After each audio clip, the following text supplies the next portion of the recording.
భగవద్గీత మొదటి అధ్యాయం అర్జున విషాద యోగంలోని 2వ శ్లోకం.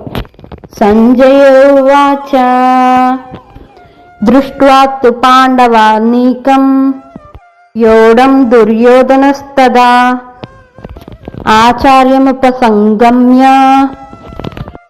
రాజా వచనమబ్రమేత్. మరొకసారి చెప్పుకుందాం.